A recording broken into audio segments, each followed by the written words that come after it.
김변의 시선, 우리 사회 이슈를 법률 전문가의 눈으로 바라보는 시간입니다. 김문석 변호사 모셨습니다. 어서 오십시오. 네, 안녕하세요. 언제부터인가 주말마다 기본적으로 집회 열리고 시위 열리고 주말에도 많이 개최가 되는데 우리나라에서 이루어지는 집회 시위의 모습 어떻습니까? 네, 이제 저도 이제 매주 광주에서도 열리다 보니까요. 인권 감시단 이런 것들로 많이 참석을 하고 있는데 보면 많이 다양해진 것 같습니다. 네. 이제 기본적으로 어떤 대규모 거리 집회나 아니면 행진 시위 그리고 또 나아가서는 피켓 시위, 1인 시위 뭐 이런 것들도 있고요. 예. 또 최근에는 이제 대형 참사나 이런 게 좀 생겼을 때는 이제 문화제 형식으로 추모제 형식으로 이루어지는 좀 새로운 형태 그리고 온라인에서는 해시태그를 연속적으로 하는 그런 다양한 형태들이 생긴 것 같은데요. 예.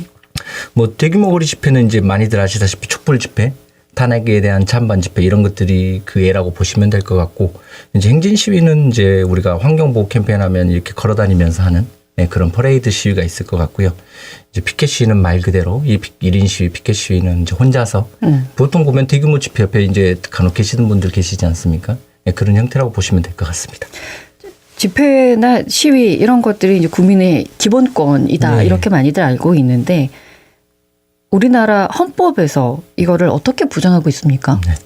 요새 너무 이제 이런 것들이 이슈가 많이 되니까 당연히 우리가 기본권이다 이런 말들을 네. 많이 하고 네. 알고는 계시는데 일단 우리 헌법에서는 이제 헌법 제21조 1항에서 먼저 규정하고 있습니다. 한번 읽어보면 모든 국민은 언론 출판의 자유와 집회 결사의 자유를 가진다. 예. 집회 결사의 자유를 가진다. 이 부분이 이제 결국에 우리 기본권을 의미하는 것이고 또 이런 것들은 이제 국민 정책에 어떤 영향을 끼칠 수 있는 중요한 수단이기도 하죠. 네.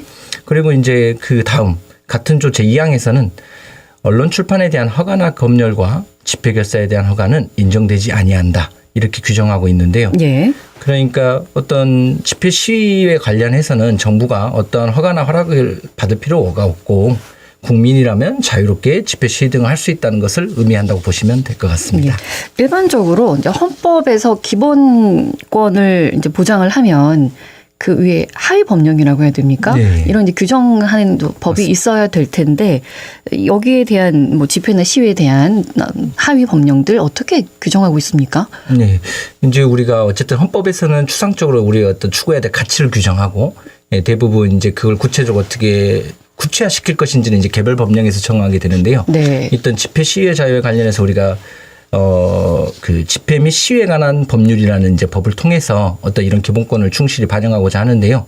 이 집회 및 시위에 관한 법은 뭐 소위 집시법이라고 하죠. 네. 이 집시법에 대해서는 어떤 집회 신고의 절차, 네. 혹은 집회를 해서는 안 되는 장소, 그리고 이제 문제가 발생했을 때 어쩔 때 해산할 수 있는지 이런 기준 등을 정하고 있습니다. 예. 집회나 시위를 하기 위해서는 이제 어떤 절차를 이제 밟기는 밟아야 되는 거잖아요. 네. 근데 하고 싶다고 그냥 혼자 가서 하거나 맞습니다. 단체 가서 하면 안 되는 거고 네. 그 절차를 설명해 주시겠습니까? 네. 뭐 조금 여러 가지 세세한 절차가 있을 수 있는데 여기서 가장 중요한 건 일단 사전에 신고를 해야 된다는 걸로 보시면 될 것 같습니다. 저희 이제 집시법은 어떤 이제 단체가 하고자 하는 집회의 목적 그리고 그 일시와 장소 또 주최자가 누군지 이런 일부 개괄적인 내용을 이제 사전에 48시간 전까지 경찰서에 신고하도록 되어 있습니다. 예. 경찰서에 이제 신고를 한다. 네, 그렇게. 내가 하고자 하는 그 장소가 포함되어 있는 그 예. 경찰서에 신고를 하는 이제 겁니까? 관할은 그렇게 보시면 될 것 같습니다. 네. 그리고 이제 신고면 허가나 동의는 받을 필요 없다는 얘기입니까? 네, 이게 조금 그냥 귀로 이렇게 한 귀로 듣고 흘릴 수도 있는데요. 사실 그게 명확히 구분하고 있는 겁니다. 그게 그리고 또 제일 중요한 부분일 수도 있습니다. 이게 앞에 말씀드렸다시피 국민의 기본권적인 요소이기 때문에 어떤 정부나 국가기관의 동의, 허락을 구하지 않는 것이고 네. 그냥 사전에 내가 이런 집회나 시위 어떤 내용을 하겠다 알리면 된다는 건데요. 네.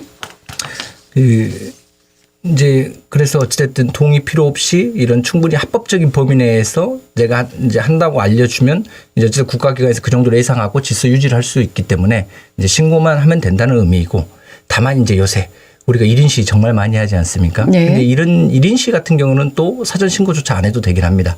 왜 그러냐면 기본적으로 집시법에서 말하는 시위라는 것은 우리가 혼자 하는 걸 의미하는 게 아니라 어떤 단체 약간 2인 이상 정도 그런 공동의 목적을 가지고 하는 경우를 의미하는 거기 때문에 네. 이런 경우는 또 하지 않으셔도 됩니다. 그렇다면 장소가 다 열려 있을 것 같지는 않은데 네. 그것도 조금 이따 설명을 해 주실 겁니까? 예, 어떤 네. 장소나 시간적인 제한 부분도 제가 추후에 한번 말씀을 드리도록 네, 하겠습니다. 알겠습니다. 최근에 이제 비상계엄령 있었고 그 때문에 국회 앞에서 발생하는 뭐 집회나 시위 같이 갑작스럽게 부당한 일을 겪어서 시민들이 집회 시위를 하는 경우에도 반드시 이렇게 사전 신고가 필요한 겁니까? 이게 사실 이제 원칙상으로는 저희가 사전 신고해야 한다고 정해놨지만 사실 이렇게 한밤중에 예. 뜬금없이 계엄을 선포하는 이런 어떻게 보면 부당한 일을 겪었을 때 어찌됐든 국민으로서는 그때도 보장이 돼야 되지 않겠습니까? 그런데 이제 다만 어쨌든 사전에 신고할 수 있는 물리적인 여건이 안 되기 때문에 이런 우발적인라고 표현을 하긴 하는데요. 우발적인 집회나 시위에 대해서는 우리가 이제 신고를 하지 않아도 됩니다. 아, 급작스럽게 가야 되는 이런 상황일 때는. 네, 그래서 예. 이제 과거에 뭐 그런 대법원에서 이미 인정한 사례가 있습니다. 이제 학생들이 어떤 대학교에서 주최된 토론회에 참석하려고 했는데 이제 그거는 집회 시위를 예정한 건 아니었죠. 그냥 토론회에 참석하고자 했었는데 갑자기 이제 학교 당국과 경찰이 그걸 막아서니까 그 앞에서 어떤 구호를 지청하거나 이렇게 집회를 한 적이 있는데요. 예. 예, 이거는 이제 신고 의무가 있는 집회로 보지 않은 사례가 있긴 합니다. 예. 근데 일반적인 시위에서 이제 신고만 하면 된다고 하니까 예. 사전에 신고만 하면 집회 주최자의 마음대로 모든 시위나 집회를 할 수 있는 것처럼 느껴지거든요. 예. 그렇지 않죠. 예. 이제 어찌됐든 모든 이런 것들은 이제 사실 상식선에 이루어지는 것도 맞고 네. 집시법이라는 게 제가 앞에서 말씀드린 건 너무 이렇게 좀 억압하거나 그런 느낌이 들지만 사실 이 궁극적인 취지는 아까 이 기본권의 구체화 어떤 집회 시위의 자유의 실현이기 때문에 그 최대한 보장되도록 한가 동시에 어쨌든 또 질서가 지켜져야 이런 것들이 잘 발현되지 않겠습니까? 예. 그래서 이제 일정한 제한을 두게 되어 있는데요. 이제 그 대표적인 게 크게 두 가지가 있습니다. 장소적 제한하고 시간적 제한이 있다고 보시면 될 것 같아요. 예. 이제 장소적 제한은 어쨌든 국가 대표기관, 뭐 대통령의 관저라든지 아니면 국회 그리고 보통 흔하게 볼 수 있는 우리 법원 이런 것들은 100m 이내에서는 좀 아예 시위가 금지되어 있습니다. 네. 그리고 시간적으로는 이제 야간 집회라고 하는데 해가 뜨기 전이나 해가 친 후 우리가 OK 집회를 못하게 되어 있는데요. 뭐 밤 10시 이후 새벽 오전 6시 전까지를 의미합니다. 근데 다만 이제 이때 금지되어 있긴 한데 이게 좀 비판이 많은 부분입니다. 왜냐하면 또 아까처럼 우발적이거나 이렇게 긴급하게 할 경우도 우리가 인정돼야 될 필요성이 있듯이 사실 야간에 또 이루어질 수밖에 없는 경우도 있지 않습니까? 네. 근데 이런 것들을 예외를 두지 않고 일괄적으로 금지한다 해서 좀 비판을 받고 있는 면도 있습니다. 네. 사전 신고, 장소를 제한하는 거, 시간을 제한하는 이런 시위를 제한하는 규정만 있는 것처럼 느껴지기도 하는데 적법한 집회나 시위가 이루어지도록 지원하는 규정은 또 없습니까? 예, 있습니다. 뭐 앞에 설명드려서 안 된다, 뭐 해야 된다 이렇게 말씀드려서 네. 약간 그렇게 오해가 있을 수 있는데요. 사실 그렇지만은 않습니다. 어찌됐든 집시법이 집회를 원만히 이루어지게끔 하는 그런 성격도 내용도 포함하고 있는 것이기 때문에 이렇게 좀 질서 유지나 이런 것들 위해서 규정을 두고 있는데요. 대표적인 게 이제 집회 및 시위에 대한 방해 금지 규정입니다. 그 내용을 좀 보면 누구든지 폭행, 협박, 그 밖의 방법으로 평화적인 집회 또는 시위를 방해하거나 질서를 문란하게 해서는 아니 된다라고 규정하고 있고요. 네. 또 나아가서는 특정인 참가 배제라는 건데 어쨌든 집회 또는 시위의 주최자 및 질서 유지인이 특정한 사람이나 단체가 집회나 시위에 참가하는 것을 막을 수 있다고 규정하는 내용인데요. 이제 이거는 이렇게 보시면 될 것 같습니다. 어찌됐든 누군가가 자신의 목소리를 내기 위해서 시위를 하고 있다면 그와 반대되는 의견을 가진 사람들이 여기에 난입해서 이제 방해를 못하도록 하는 규정이라고 보시면 될 것 같습니다. 아, 예.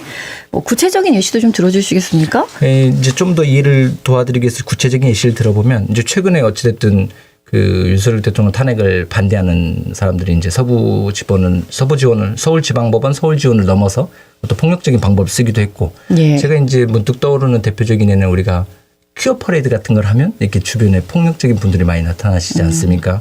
그러면은 이제 그 어떤 개최하는 행사에 난입해 가지고 이렇게 막 방해를 하거나 이렇게 하는데요. 사전에 신고를 하고 적법하게 시위나 집회를 하고 있는데 예. 다른 생각을 가지고 있다는 이유만으로 그 속에 들어가 참가자를 때린다거나 또는 죽이겠다고 협박한다거나 이제 이런 것들을 이제 해서는 안 된다는 의미고 이렇게 하면 이제 제지를 당할 수 있다는 의미로 이해해 주시면 될 것 같습니다. 네. 서울 서부지법 난입 사태 있었고 네. 또 이제 폭력적인 집회 시위의 경우도 그렇고 네. 경찰이 어떤 제재를 가할 수 있습니까? 네. 일단은 앞에서 말씀드린 것처럼 이제 사전에 허가를 한다거나 이렇게 검열을 할 수 있는 건 아닌데요. 그래도 어쨌든 사전 신고 어떤 시위를 할지를 사전에 신고토록 하고 있기 때문에 그 신고 내용을 살펴봐서 그 신고가 어떤 그 집회나 시위가 법에서 정하고 있는 이제 금지하고 있는 거죠. 집단적인 폭행, 협박, 손괴, 방화 이런 공공의 안녕의 질서를 직접적으로 위협할 수 있는 것이 명백하다면 네. 이걸 좀 금지할 수도 있고요. 예. 또는 이제 사전에 적법하게 신고됐다 하더라도 갑자기 폭력적으로 변하거나 또는 신고한 어떤 범위에서 뚜렷하게 벗어난 경우에는 이제 경찰이 이제 자진 해산을 요청할 수 있습니다. 네. 그리고 그럼에도 불구하고 이제 자진 해산을 하지 않는다면 이제 해산을 이제 공식적으로 명령할 수도 있고요. 네, 그렇습니다. 근데 반대로 네. 적법하게 사전 신고도 했고 평화롭게 시위도 하고 있는데 경찰이 이제 오해를 해가지고 네. 부당하게 어떤 제재를 가할 수도 있을 것 같은데 이럴 때는 어떻게 대처를 할 수 있습니까? 그러니까 이제 어쨌든 현장에서는 경찰이나 시위를 주도하는 사람들과는 사실 의견 차이가 생길 수 있지 않겠습니까? 뭐 이 정도는 네. 할 수 있는 거 아니냐. 근데 경찰이 봐서는 어쨌든 좀 위험해지는 상황이 오면 제지를 할 수도 있고. 그래서 만약에 이게 좀 부당하다고 느껴진다면 대표적으로 두 가지 정도 할 수 있을 것 같습니다. 물론 법적인 구제 수단이라 당장 현장에서 이루어지는 수단은 아닌데요. 네. 첫 번째로 그 이제 금지 통고. 어쨌든 경찰이 이런 집회 시위에 대한 금지 통고를 하면 저희는 이제 그 금지 통고에 대한 집행 정지. 예. 일단 효력을 멈춰달라는 것이죠. 그래서 계속 어떤 그런 집회나 시위를 할 수 있도록 해달라는 것이고 이렇게 이제 임시 조치를 하고 나면 해당 금지 통고가 이제 잘못됐다가 무효에 대한 확인을 구하거나 어떤 취소 청구를 할 수 있을 것 같습니다. 예. 집회를 할 때 이제 법적으로나 실질적으로 주의해야 되는 사항이 있으면 말씀해 주시죠. 네, 이거는 이제 우리 국민 여러분도 사실 많이 다 잘 알고 계실 것 같습니다. 언론에서도 사실 하면 안 되는 어떤 시위의 전형들을 많이 보여주고 있지 않습니까? 뭐 그게 당연히 대표적으로 서울지방법원 서부지원 이제 난동 사태일 수도 있는데요. 네. 무엇보다 비폭력 원칙을 유지하는 것이 제일 중요한 것 같습니다. 사실 생각이 다른 뭐 나와 다른 생각을 가질 사람들 얼마든지 있을 수 있고 또 그런 생각이 일견 존중받아야 되는 것은 맞기 때문에 다만 이제 그 과정에서 서로 목소리를 내면 되는 것이고 그런 과정에서 어떤 물리력 이런 것들만 없으면 이제 좋을 것 같다고 생각을 하고요. 어디서든 폭력은 정당화될 수 없는 거죠. 맞습니다. 예. 네. 그리고 이제 다만 좀 더 구체적으로 나간다면 이제 이런 집회 시위들이 뭐 도로를 함부로 점거하면 이제 교통방해죄가 될 수도 있기 때문에 좀 주의하셔야 될 것 같고. 예. 그리고 아까 사전에 이제 좀 법에서 금지하고 있는 야간 5개 집회나 특정 지역에서 뭐 법원 근처라든지 이런 거 좀 신중을 기할 필요도 있고요. 또 이제 이거는 법은 아니지만 어찌됐든 상대 진영을 굳이 자극하는 이제 이번에 주말에서 이제 대립되는 또 광주에서 예비되어 있지 않습니까?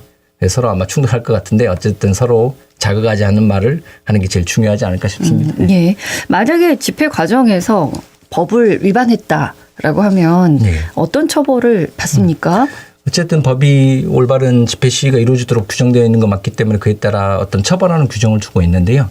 대표적으로 우리가 신고를 안 하게 되면 6개월 이하의 징역 또는 50만 원 이하의 벌금에 처하고 있고 네. 이제 아까 말씀드린 교통방해 어떤 함부로 도로를 점거하면 도로교통법 위반으로 500만 원 이하의 벌금이 나오기도 하고요.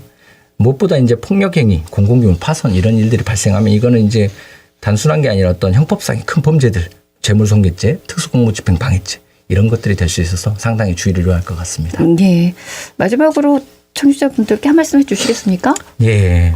이제 집회 시위는 사실 우리 국민들의 목소리를 낼 수 있는 수단으로서 어떤 민주주의의 제일 중요한 권리라고 생각합니다. 그래서 다만 근데 그 과정에서도 타인도 그러한 권리를 갖고 있다는 점을 우리가 좀 주지하고 네. 예, 서로 평화적으로 진행하는 것이 무엇보다 중요할 것 같고 또 그렇게 해야만 우리가 어떤 국가 발전, 우리가 추구하고자 하는 가치를 달성하는 길이 되지 않을까 합니다. 예, 내일 광주에서도 있을 그 집회에 관련해서 오늘 이런 내용도 좀 알아봤는데요. 맞습니다. 나 말고 타인에게도 나와 같은 권리가 있다라는 걸 인정하고 평화로운 내일 집회가 되기를 바라면서 오늘 이 시간 마무리하겠습니다. 고맙습니다. 감사합니다. 김문석 변호사와 함께했습니다. 언제 어디서나 내 손 안의 뉴스. 광주 MBC 뉴스 유튜브 구독으로 함께하세요.